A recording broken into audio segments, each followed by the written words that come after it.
Good afternoon students.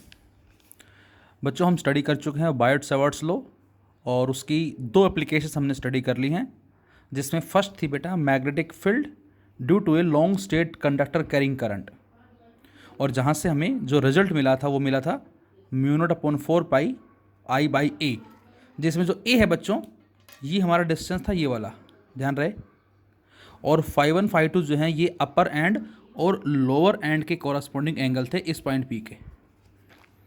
फिर इसमें हमने बात की थी कि यदि हमारे पास लेंथ काफ़ी ज़्यादा है और पॉइंट पी उसके सेंटर के नज़दीक रखा हुआ है, तो उस केस में बेटा φ1 φ2 हमारे 90 डिग्री बनेंगे, क्योंकि ये एंगल दोनों जीरो हो जाएंगे। और वहाँ से आंसर आया था mu not upon 4 pi 2 I by A, क्योंकि ये भी 90 ये भी 90।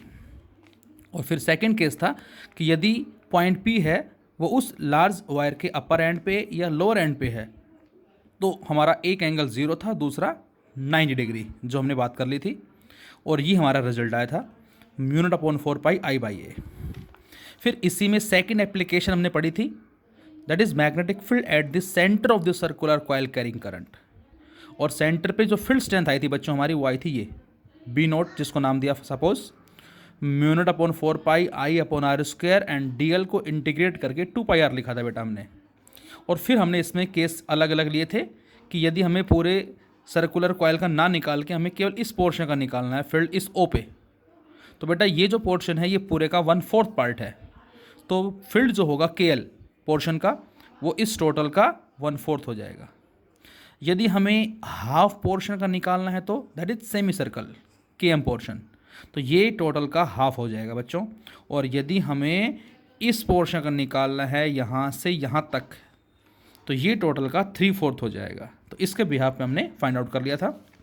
और इसी में एक हमने अर्क वाला केस भी डिस्कस किया था कि अर्क गिवन है और उसके सेंटर पे यहाँ जिसका रेडियस आर है, एंगल अल्फा है, थीटा है, जो भी फाइंड आउट करनी फील्ड की वैल्यू, तो हमारी वैल्यू जो है कुछ आई थी इस तरह से mu not upon 4 pi I by R into alpha.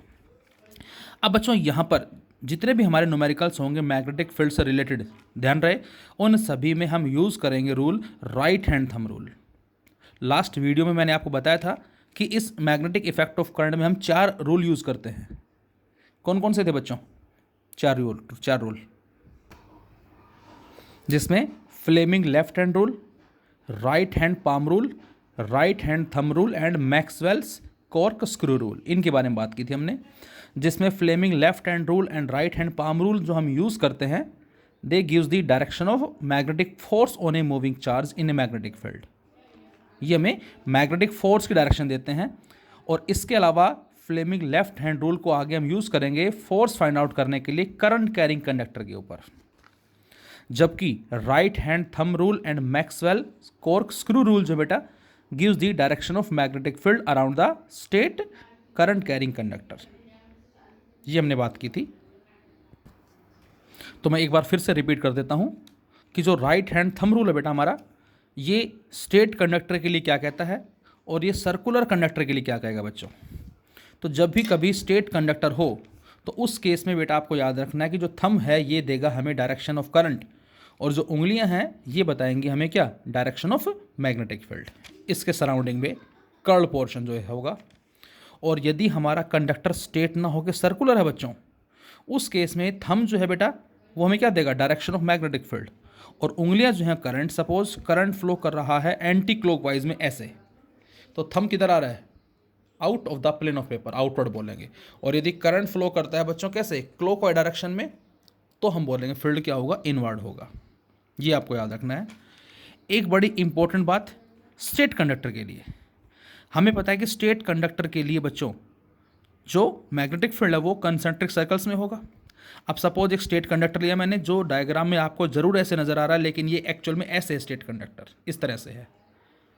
तो इसके सराउंडिंग में ये हमने एक सर्कुलर लूप ले लिया जो मैग्नेटिक फील्ड को रिप्रेजेंट कर रहा है सपोज। अब बेटा यदि मैं आपसे ये कहूँ कि ये बताओ हर एक पॉइंट पे जो फील्ड है वो कितना होगा, तो उसकी वैल्यू को हम फाइंड आउट कर लेंगे किससे, जो हमने सेंटर फील्ड स्ट्रेंथ कैलकुलेट की थी उसके बिहाफ पे। क्या हर जगह फील्ड का मैग्नीट्यूड सेम होगा, तो आंसर है यस। क्यों? क्योंकि सराउंडिंग में जो पॉइंट्स हैं वो सारे के सारे हमारे पास क्या है, सेम डिस्टेंस के ऊपर है। तो इसका मतलब सभी जगह फील्ड स्ट्रेंथ जो है वो सेम आएगी, लेकिन हर जगह डायरेक्शन क्या होगी बच्चों, डिफरेंट होगी। क्यों? क्योंकि मैग्नेटिक फील्ड जो है वेक्टर क्वांटिटी है, और किसी भी पॉइंट पे जो हम टेंजेंट ड्रॉ करेंगे वो टेंजेंट हमें क्या देगा, डायरेक्शन किसकी, मैग्नेटिक फील्ड की। अब आप सोच के देखें, सपोज मैं आपसे कहता हूँ कि हमारे पास ये हमने मान लिया, इस तरह से मान लेते हैं इसको समझने के लिए, कि ये हमारा मैग्नेटिक फील्ड है, ये करंट कैरिंग कंडक्टर हो गया। तो पेन को तो करंट कैरिंग कंडक्टर माने, और जो ये आपको अर्क सी नज़र आ रही है ये कंप्लीट ना बनाई, वैसे कंप्लीट है लेकिन मैंने समझाने के लिए इसको शॉर्ट फॉर्म बनाया है, और ये सर्कुलर पोर्शन में सराउंडिंग में मैग्नेटिक फील्ड है इस तरह से। तो ये हो गया मैग्नेटिक फील्ड। अब मैं आपसे कहूँ बच्चों कि यहाँ पर जो मैग्नेटिक फील्ड होगा इस जगह, वो बताओ। तो आप यहाँ पर टेंजेंट ड्रॉ करेंगे कुछ इस तरह से, यहाँ जो मैग्नेटिक फील्ड है वो ये आ जाएगा, ये आ जाएगा। अच्छा, यहाँ पर मैग्नेटिक फील्ड कुछ इस तरफ आएगा, इस तरफ टेंजेंट, ये आ जाएगा। अब ज़रा इसको समझने के लिए हम क्या करेंगे, इसको ऐसे रख दिया। अब ये वायर कुछ ऐसे है बेटा, और ये मैग्नेटिक फील्ड हो गया ऐसे, इस तरह से सराउंडिंग में इसके। तो अब आप देखो इस हिस्से को, देखो इस हिस्से को, लेफ्ट वाले को। इस लेफ्ट हिस्से पे जो गोल गोल आपको नज़र आ रहा है किस तरफ है, ये आपकी तरफ है, ऊपर की तरफ है। मतलब यहाँ पर जो राइट हैंड थंब रूल लगाएंगे बेटा, इस राइट वायर के इस तरफ जो है, मेरी उंगलियों को देखें ध्यान से ज़रा, ये उंगलियाँ क्या हो रही हैं, ऊपर उठती नज़र आ रही हैं, तो इसको बोलेंगे हम आउटवर्ड। और घूम के जब हम इस तरफ आएंगे, कुछ इस तरफ, इस वायर के इधर, यहाँ पर जो लाइनें जो हैं, फील्ड जो है वो अंदर की तरफ जा रहा है, तो इसको हम आउटवर्ड बोलेंगे और इसको इनवर्ड बोलेंगे। ये बात बड़ी इंपॉर्टेंट है, इसके बिना आप न्यूमेरिकल्स सोल्व नहीं कर पाएंगे। इसको बड़े ध्यान से देखें, क्योंकि वायर जो हो गया ये वायर है, और सराउंडिंग में सर्कल्स की फॉर्म में मैग्नेटिक फील्ड है, और किसी भी पॉइंट पे जो हम टेंजेंट ड्रॉ करेंगे वो टेंजेंट उस पॉइंट पे हमें क्या देगा, डायरेक्शन। तो यहाँ पर जो टेंजेंट फिलहाल जो नज़र हमें इस तरह से आ रहा है, ये एक्चुअल में यहाँ नहीं है बेटा, ये एक्चुअल में टेंजेंट यहाँ पर है, इस तरह से टेंजेंट है। और यहाँ जो पॉइंट सी पे जो टेंजेंट है वो कुछ इस तरफ होगा, ऐसे होगा, इनवर्ड। तो पॉइंट ए पे जो फील्ड है वो आउटवर्ड होगा बेटा, और पॉइंट सी पे जो फील्ड है वो इनवर्ड होगा, यदि करंट ऊपर जा रहा है तो। और यदि करंट नीचे आता तो क्या करते आप, तो उस केस में हम रूल लगाते हैं ऐसे, इस तरह से, इस पे हिस्से से उंगलियां उठ रही हैं, तो फिर हमारा यहाँ आउटवर्ड बोलते हैं हम, यहाँ इनवर्ड बोलते हैं हम। अब जरा देखें क्वेश्चन हम। तो पहला क्वेश्चन आपको दिया कुछ इस तरह से, जिसमें हमें KL एक स्टेट पोर्शन है, LMN सेमी सर्कल है, NP स्टेट पोर्शन है, एंड PQ और K सेमी सर्कल है, और I करंट फ्लो कर रहा है बेटा, और हमें इस पॉइंट O पे नेट फील्ड कैलकुलेट करना है। अब ज़रा ध्यान से देखें इस क्वेश्चन को, इसमें करंट फ्लो कर रहा है KL पे, उसके बाद LMN पे, उसके बाद NP पे, और उसके बाद PQ-K पे। तो इसका मतलब यहाँ पर एक फील्ड इसका होगा O पे, एक इसका होगा 2, एक इसका होगा 3, एक इसका होगा 4। इसका मतलब इस पॉइंट O पे 4 मैग्नेटिक फील्ड हैं, जिसमें 2 तो किसके हैं, स्टेट वायर के, और 2 किसके हैं, सेमी सर्कल के। अब स्टेट वायर का आते ही आपके माइंड में ये कॉन्सेप्ट आ जाना चाहिए, और सर्कल वाला आते ही आपके माइंड में ये कॉन्सेप्ट आ जाना चाहिए। उसके साथ साथ ध्यान से देखें ज़रा, जो पॉइंट O है बेटा वो इस KL के एग्जैक्ट ऊपर है, और मैंने बताया था आपको बायोट-सावर्ट्स लॉ में कि किसी भी पॉइंट का जो मैग्नेटिक फील्ड है वो उसके ऊपर या नीचे नहीं होता, वो उसके सराउंडिंग में होता है। रीज़न क्या दिया था हमने, क्योंकि DL क्रॉस R जो है जो हमने बायोट-सावर्ट्स में पढ़ा था, ध्यान होगा आपको, जिसमें हमने ये कंडक्टर लिया था कुछ इस तरह से, और यहाँ पर हमने ये DL माना था इस तरह से, एंड दिस इज़ I, और हमने बाहर पॉइंट P लिया था यहाँ, और ये एंगल थीटा था। और यदि इस पॉइंट P को मैं शिफ्ट करता करता यहाँ ले जाता हूँ तो ये एंगल क्या हो जाएगा बच्चों, 0 हो जाएगा, और DL क्रॉस R 0, फील्ड 0। और इसी पॉइंट P को बच्चों हम यहाँ ले आएँ तो इस केस में एंगल 180 डिग्री हो जाएगा, और अब भी साइन 0 है। तो इसका मतलब ये हुआ पॉइंट O पे इस KL और NP का फील्ड 0 हो गया। इसका 0 क्यों हुआ, क्योंकि थीटा 0 है, और इसका 0 क्यों हुआ, क्योंकि थीटा 180 डिग्री है। तो इन दोनों का सोल्व करने की जरूरत नहीं है। अब 2 फील्ड बचे। अब ज़रा ध्यान से देखें, एक छोटी सेमी सर्कल का है, एक बड़ी सेमी सर्कल का है।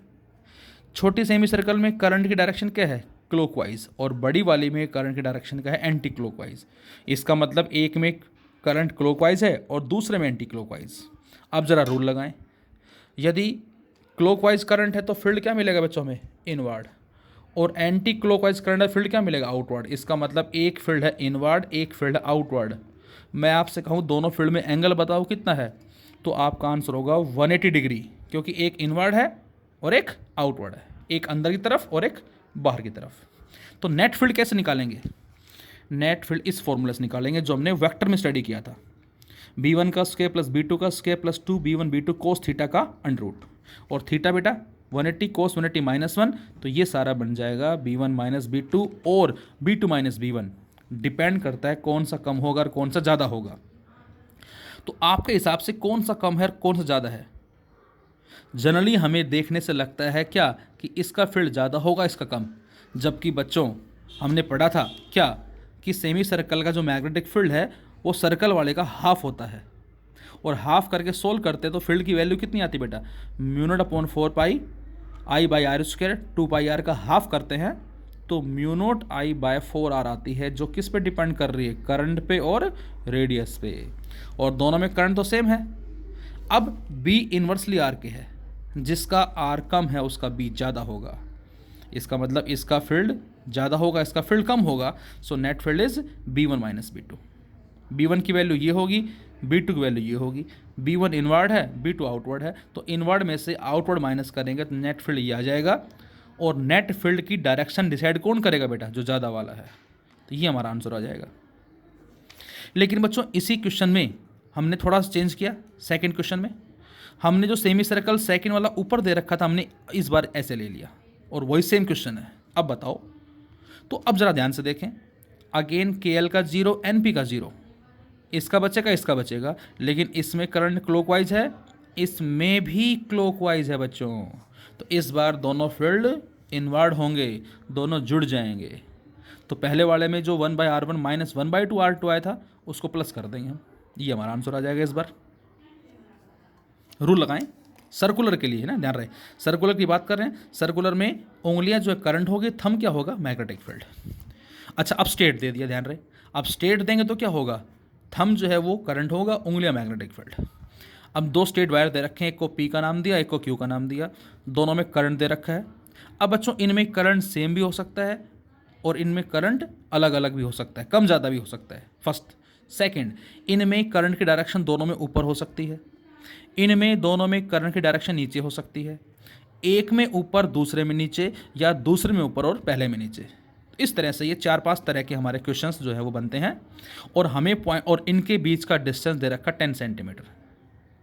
और अब इस P के लेफ्ट में एक पॉइंट है, एक इन दोनों के मिड में है, और एक Q के राइट में पॉइंट है, A, M, N जो आपको नज़र आ रहे हैं। और हमें इन पॉइंट्स का डिस्टेंस भी दे रखा वायर से कितना कितना है। हमें A पे, M पे और N पे फील्ड निकालना है। फर्स्ट। सेकंड, वो किन्हीं भी दो जगह जो फील्ड आए उनका रेशियो पूछ सकता है आपसे। थर्ड, आपसे ये कह सकता है कि करंट को रिवर्स कर देंगे तो आपका आंसर क्या होगा, एक में ऊपर कर दिया, दूसरे में नीचे कर दिया। तो बच्चों इनको सोल्व करने का सबसे आसान मेथड हमारा रूल है। रूल, अब सोचे ज़रा, राइट हैंड थंब रूल क्या होता है स्टेट कंडक्टर के लिए। तो स्टेट कंडक्टर के लिए थंब जो है वो रिप्रेजेंट करेगा किसको? करंट को, उंगलियां मैग्नेटिक फील्ड। अब ज़रा आप देखें कि पॉइंट ए पे जो P वाले का फील्ड होगा वो इनवर्ड होगा या आउटवर्ड होगा, कुछ ऐसे अप्लाई करें। आउटवर्ड होगा, तो पॉइंट ए पे P वाले का आउटवर्ड हुआ। अच्छा, Q का क्या होगा बेटा? Q का भी आउटवर्ड, दोनों का आउटवर्ड होगा, इसका मतलब यहाँ पर जो फील्ड है दोनों का जुड़ जाएगा। अब केस कौन सा लेंगे? तो आंसर है कि जो हमने स्टेट कंडक्टर में 5 1 5 2 90 डिग्री लिए थे वो वाला केस लेंगे बेटा, क्योंकि ये जो पॉइंट है ये दोनों के एग्जैक्टली मिड सिग में रखा हुआ है और लेंथ काफ़ी ज़्यादा है इसमें इन दोनों की। तो यहाँ पर फील्ड क्या आएगा? दोनों का जुड़ जाएगा, क्योंकि दोनों के फील्ड के यहाँ आउटवर्ड है। एम पे क्या होगा बच्चों? पॉइंट एम के ऊपर, एम पे देखिए ज़रा रूल लगाएं हम। अब जो P पॉइंट है, सॉरी P जो कंडक्टर है उसके लिए M पॉइंट है इधर, इसका इनवर्ड आएगा, और जो Q वाला कंडक्टर है इसके लिए M पॉइंट है इधर, इसका आउटवर्ड आएगा। तो P वाले का जो फील्ड है M पे वो इनवर्ड होगा, Q का आउटवर्ड होगा। जितना करंट इसमें है उतना इसमें है, जितना डिस्टेंस है उतना डिस्टेंस है, तो यहाँ पर नेट फील्ड क्या हो जाएगा बच्चों? 0 हो जाएगा। लेकिन यदि हम इस करंट को उल्टा कर दें, तो नीचे कर दें, तो इसका भी इनवर्ड आएगा, इसका भी इनवर्ड आएगा, तब दोनों का ऐड हो जाएगा। दोनों को नीचे कर दें तो भी 0 हो जाएगा। तो यहाँ पर 0 कब नहीं होगा? जब एक में ऊपर और एक में नीचे हो। तो यहाँ पर एग्जिस्ट करेगा, दोनों का जुड़ जाएगा। इस केस में यहाँ पर दोनों का 0 हो जाएगा, कैंसिल आउट हो जाएगा। अच्छा, यहाँ पर क्या होगा? एन पे P का फील्ड N पे इनवर्ड है, Q का फील्ड भी N पे इनवर्ड है, दोनों का फील्ड यहाँ पर जुड़ जाएगा। बोलो, तो A पे फील्ड क्या है बच्चों, दोनों का सम हो जाएगा और ये फॉर्मूला लग जाएगा। I1 I2 करंट दे रखे हैं, A1 A2 डिस्टेंसेस, कौन से डिस्टेंस है, ये A1 हो गया, ये A2 हो गया, ये 5 सेंटीमीटर, ये 15 सेंटीमीटर पुट कर देंगे इसमें हम, इसको सोल्व कर लोगे आप। M पे 0 आ जाएगा, N पे B1 प्लस B2 सेम यही आ जाएगा, और जब दोनों को डिवाइड करेंगे A और N के फील्ड को तो ये 1:1 आ जाएगा। और यदि करंट मैंने बताया दोनों में नीचे हो, एक में ऊपर दूसरे में नीचे या दूसरे में ऊपर पहले में नीचे, तो उसके हिसाब से रूल लगाएं और सोचें उसको ज़रा। क्वेश्चन नंबर 3 में हमें डायग्राम दे रखा कुछ इस तरह से, KL स्टेट पोर्शन, LM अर्क, MN स्टेट पोर्शन, NP अर्क, PQ स्टेट पोर्शन, QR अर्क, RO स्टेट पोर्शन। और यहाँ करंट चला I, इधर से आया, इधर आया, इधर आया, इस तरफ, इस तरफ, इस तरफ, इस तरफ, और O पे हमें निकालना फील्ड। मे बी एंगल हमने अल्फा थीटा कुछ भी मान सकते हैं आप। और ये हमें रेडियस R दे दिया, ये भी R, ये भी R, तो मतलब ये यदि R है तो बच्चों ये 2R हो जाएगा यहाँ से यहाँ तक, और यहाँ से यहाँ तक ये 3R हो जाएगा। और हमें इस पॉइंट O पे फील्ड निकालना है। अब आर्क वाला केस हमारा था ये वाला, कुछ ध्यान रहे, और यहाँ पर भी राइट हैंड थंब रूल जो होगा वो सर्कल वाला ही अप्लाई करेंगे।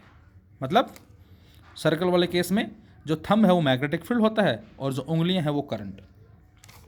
अब बेटा यहाँ पर फील्ड कितने होंगे, KL का होगा 1, इस अर्क का होगा 2, इसका होगा 3, इसका 4, इसका 5, इसका 6, इसका 7 फील्ड आ रहे हैं पॉइंट O पे। लेकिन 7 में से KL का फील्ड निकालने की ज़रूरत नहीं है, 0 हो रहा है, कारण KL इस पॉइंट O के पैरेलल है, MN भी पैरेलल है, PQ भी पैरेलल है और RO भी पैरेलल है। इन सभी का फील्ड 0 हो जाएगा। हमें केवल 3 फील्ड निकालने हैं, किस किस का, इसका, इसका और इसका। अब ज़रा ध्यान से देखें इनमें डायरेक्शन करंट की, इसमें करंट फर्स्ट वाले में क्लॉकवाइज, सेकंड में एंटी क्लॉकवाइज, थर्ड में क्लॉकवाइज। अब जिसमें क्लॉकवाइज डायरेक्शन है करंट की उसका फील्ड इनवर्ड आएगा, और जिसमें एंटी क्लॉकवाइज डायरेक्शन है उसका फील्ड आउटवर्ड आएगा। तो इसका इनवर्ड आएगा B1, B2 outward, B3 inward. तो B1 B3 जुड़ जाएंगे और B2 माइनस हो जाएगा बच्चों। तो B1 B3 जुड़ गए और B2 माइनस हो गया। और आर्क का फॉर्मूला ये होता है हमारा μ0/4 pi I alpha by R। तो B1 क्या आएगा बेटा, μ0/4 pi I alpha by R, B2 μ0/4 pi I alpha by R। R का मतलब इसका रेडियस जो कि 2R है, और इसी तरह से उसका 3R। इसमें कॉमन लेके हम सोल्व कर लेंगे, वो हमारा आंसर आ जाएगा। स्क्वायर दे दिया, स्क्वायर के सेंटर बताओ फील्ड क्या होगा। करंट चल रहा I और स्क्वायर की साइड हमें दे दी A। अब रूल लगाएं, ये स्ट्रेट वायर आ गया, तो स्ट्रेट वायर में रूल क्या कहता है, थंब जो है वो करंट, उंगलियां मैग्नेटिक फील्ड।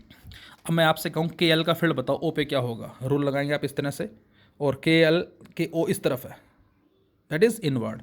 इसका इनवर्ड आएगा, इसका भी इनवर्ड, इसका भी इनवर्ड, इसका भी इनवर्ड, चारों का इनवर्ड आएगा, तो चारों को ऐड कर देंगे हम, ये हो जाएगा। या फिर ऐसा करें, एक का निकाल के 4 से मल्टीप्लाई कर दें हम, एक ही बात है। अब एक का कैसे निकालें, KL पोर्शन ले लिया हमने।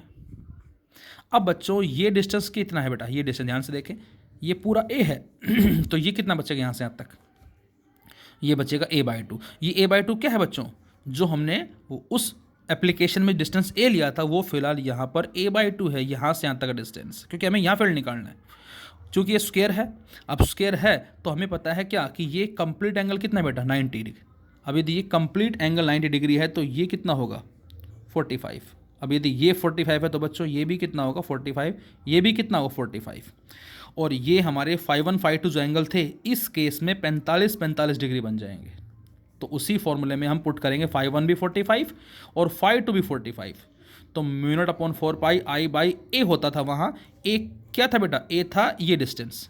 फिलहाल यहाँ डिस्टेंस कितना है, A/2, तो A/2 रख देंगे हम, और 2 sin 45 इसको सोल्व कर लेंगे हम, और इस वैल्यू को 4 से मल्टीप्लाई कर देंगे, वो आ जाएगा नेट फील्ड। लेकिन रेक्टेंगल होता तो क्या आंसर होता आपका, रेक्टेंगल में एंगल 90 डिग्री नहीं होगा, सॉरी 45 डिग्री नहीं होगा। तो यहाँ से हमने एज्यूम कर लिया बेटा क्या, इसको हमने अल्फा मान लिया एंगल को, दिस वन, इसको बीटा मान लिया। बोलो, this is alpha and this is beta. अब इसका फील्ड इनवर्ड आएगा, इसका इनवर्ड, इसका इनवर्ड, इसका इनवर्ड, रूल लगा के देखें, चारों को जोड़ दिया हमने। यहाँ पर बच्चों इन दोनों का फील्ड सेम होगा और इन दोनों का सेम होगा, तो हमने क्या कर दिया, 2 टाइम्स कर दिया के एल को और 2 टाइम्स कर दिया एल एम को। बिल्कुल ठीक है। बोलो, अलग अलग निकाले या इन दोनों का सेम आएगा, एक निकाल के 2 से मल्टीप्लाई कर दें और इन दोनों का भी सेम होगा, एक निकाल के 2 से मल्टीप्लाई कर दें। अब के एल कितना होगा फिर, ध्यान से देखें जरा, ये के एल है बेटा और ये यहाँ से आता डिस्टेंस कितना नज़र आ रहा है आपको, जो हम ए लेते थे फिलहाल, यहाँ पर ए तो ये है, ये कितना a/2, तो ये आ जाएगा μ0/4πi/a/2 inside sine phi 1 plus sine phi 2। अब यदि ये एंगल अल्फा है बच्चों, ये बीटा है, तो ये एंगल बचेगा 90 माइनस अल्फा, ये भी 90 माइनस अल्फा, ये 90 माइनस अल्फा 90 माइनस अल्फा क्या बन गए, ये फाई 1 फाई 2 बन गए, इसको पुट कर देंगे हम यहाँ, प्लस सेकेंड ये पोर्शन इसका फील्ड, ये बीटा है बेटा, तो ये बनेगा 90 माइनस बीटा, ये भी बनेगा 90 माइनस बीटा, और इसमें ये डिस्टेंस कितना आ जाएगा, ये वाला, ये डिस्टेंस आ जाएगा b/2, तो यहाँ पर 2 μ0/4πi/b/2 और इनसाइड साइन 90 माइनस बीटा जो बन जाएगा कोस बीटा, और साइन 90 माइनस बीटा फिर कोस बीटा, तो ये 2 कोस बीटा बन जाएगा और ये 2 कोस अल्फा बन जाएगा। और इस डायग्राम में ट्राइंगल से आप कोस अल्फा यहाँ से आ जाएगा और कोस बीटा यहाँ से आ जाएगा, बेस अपॉन हाइपोटेनस। बेस इसमें कितना है, b/2 है, और ये साइड कितनी है, a/2 का स्क्वायर प्लस b/2 का स्क्वायर का अंडर रूट। ये आप इजीली फाइंड आउट कर सकते हैं यहाँ से, इनको पुट करके हम सोल्व करेंगे यहाँ से, तो ये हमें आंसर मिलेगा कुछ इस तरह से, दोनों को ऐड कर दिया, ये आंसर आ जाएगा। ध्यान से देखें। अच्छा बच्चों, इसमें ट्राइंगल होता तो उसमें 3 साइड्स हैं, तीनों का फील्ड सेम आएगा, तो एक का फील्ड निकाल के 3 से मल्टीप्लाई कर देंगे हम। बोलो, इसमें थोड़ा सा ध्यान क्या रखना है ट्राइंगल वाले में, इसमें आपको ये डिस्टेंस निकालना पड़ेगा, और इस डिस्टेंस की वैल्यू कितनी आती है, a/2√3 आती है सोल्व करने के बाद, और फाई 1 फाई 2 क्या हो जाएंगे यहाँ 60 डिग्री हो जाएंगे। इसको पुट करके अब आप सोल्व कर सकते हैं इजीली। 3 टाइम्स होगा फर्स्ट, दूसरा जो a डिस्टेंस है, जो हम ये डिस्टेंस लेते हैं a वाला, फिलहाल साइड हमें a दे रखी है, हम जो a मानते हैं वो ये डिस्टेंस होगा, जो साइड अपॉन 2√3 आएगा सोल्व करने के बाद ट्राइंगल के कॉन्सेप्ट से, और इसके साथ साथ एंगल जो फाई 1 फाई 2 है वो 60 डिग्री होंगे। क्वेश्चन नंबर 6 में हमें डायग्राम दिया, स्ट्रेट वायर, फिर सेमी सर्कल, फिर स्ट्रेट वायर, और इस O पे हमें फील्ड कैलकुलेट करना है। अब बेटा O पे 3 फील्ड होंगे, स्ट्रेट वायर का, सेमी सर्कल का, स्ट्रेट वायर का, और रूल लगा के देखें राइट हैंड थंब रूल। अब स्ट्रेट वायर के लिए राइट हैंड थंब रूल के हिसाब से ये करंट, ये मैग्नेटिक फील्ड आउटवर्ड आएगा, सर्कुलर में ये करंट, ये मैग्नेटिक फील्ड आउटवर्ड आएगा, फिर स्ट्रेट ये करंट, ये मैग्नेटिक फील्ड आउटवर्ड, तो तीनों का फील्ड यहाँ पर आउटवर्ड आ रहा है, तीनों को जोड़ देंगे हम, b1 plus b2 plus b3। अब स्ट्रेट वायर का कौन सा केस लेंगे बेटा, ध्यान से देखें, ये स्ट्रेट वायर है और पॉइंट O जो है वो इसके अपर एंड पे है, और ये स्ट्रेट वायर है, ये पॉइंट इसके लोअर एंड पे है, तो ये और ये केस बन गए अपर एंड एंड लोअर एंड वाले, जिसमें एक बनता है 90, एक बनता है कितना 0, तो μ0/4πi/a, का मतलब ये डिस्टेंस जो हमें r दे रखा है। सेमी सर्कल है, सेमी सर्कल में सर्कल का निकाल के हाफ कर देते हैं हम, और फिर स्ट्रेट वायर है, फिर से आ गया, तीनों को ऐड कर दिया, जो कॉमन आता है वो कॉमन ले लेंगे हम, वो हमारा फाइनल रिजल्ट आ जाएगा। 7th क्वेश्चन में हमें 2 सर्कुलर कॉइल कुछ इस तरह से दे रखे हैं, दोनों के प्लेन म्यूचुअली परपेंडिकुलर हैं और दोनों का सेंटर जो वो कॉमन सेंटर है, दोनों में करंट भी सेम है और दोनों का रेडियस भी सेम है, और दोनों के कॉमन सेंटर पे हमें फील्ड निकालना है, नेट कितना होगा। तो बच्चों यहाँ पर इन दोनों को अलग अलग कर दिया जरा हमने समझने के लिए, एक रिंग ऐसे रखी हुई है और एक जो है सर्कुलर कॉइल ऐसे रखा हुआ है।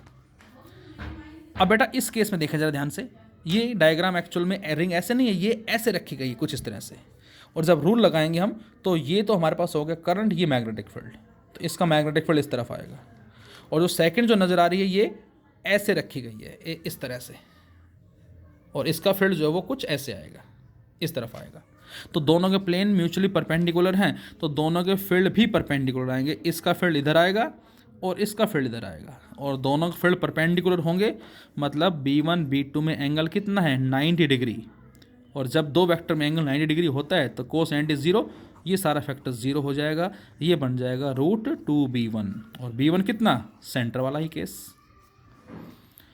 इसी में ही स्ट्रेट वायर है, फिर सर्कल है, फिर स्ट्रेट वायर है। अब बताओ ओ पे फील्ड क्या होगा। देखिए ये 8th क्वेश्चन और 6th क्वेश्चन थोड़े से सेम है, बस फर्क क्या है, 8th में हमने ऐसे कर दिया। अब ध्यान से देखें जरा बच्चों, KL सर्कल फिर स्ट्रेट, KL में अपर एंड पे है, PQ का लोअर एंड है। अब यहाँ पर आके करंट डिवाइड हो गया बेटा, देख सकते हैं कंप्लीट पोर्शन है, आधा इधर जाएगा आधा इधर जाएगा। तो इसका मतलब एक में क्लॉकवाइज और एक में एंटी क्लॉकवाइज, तो इन दोनों के फील्ड आपस में कैंसिल आउट कर देंगे, केवल इसका फील्ड बचेगा और इसका फील्ड बचेगा और वो दोनों जुड़ जाएंगे, ये आ जाएगा। और अपर एंड या लोअर एंड में ये हमारा केस होता था, एक 90 दूसरा 0, ये आंसर आ जाएगा। इसी में ही हमसे कहा जाए बेटा, ये एक डायग्राम दे दिया, स्ट्रेट वायर है और ये सर्कल का 3/4 हिस्सा हो गया, फिर स्ट्रेट वायर है, ओ पे फील्ड निकालना बेटा हमें। अब जरा देखें KL इस O के पैरेलल है, फील्ड 0, ये कैसे आएगा, रूल लगाएं हम, इसमें ये करंट है और ये मैग्नेटिक फील्ड आउटवर्ड आएगा, और इसमें ये करंट ये मैग्नेटिक फील्ड। देखना स्ट्रेट के लिए रूल अलग है और सर्कल के लिए अलग है बेटा, ये आप विशेष ध्यान रखें, दोनों को मिक्सअप ना करें प्लीज़। तो यहाँ पर नेट फील्ड क्या आया, इसका 0, इसका आउटवर्ड, इसका आउटवर्ड, दोनों का जुड़ जाएगा, इन दोनों का, ये तो 0 हो जाएगा क्योंकि पॉइंट O इसके पैरेलल है। So DL cross R equal to 0, ये 0 हो जाएगा यहाँ पर। तो स्ट्रेट वायर का होता है कितना, बोलो, NP का μ/4 पाई I/A बचेगा, A का मतलब ये डिस्टेंस जो हमें R दे रखा है, और 3/4 हिस्सा ये सर्कल का होता है, इसका 3/4 कर दिया, दोनों को जोड़ दिया, इसमें से कॉमन ले लें हम, वो हमारा आंसर आ जाएगा। क्वेश्चन नंबर 10th, इसमें बेटा हमें दे रखा है एक सेल जिसको हमने क्या कर दिया, कनेक्ट किया है across the 2 points P and Q of a uniform circular conductor, और प्रूव करना है कि पॉइंट O पे नेट फील्ड 0 होगा।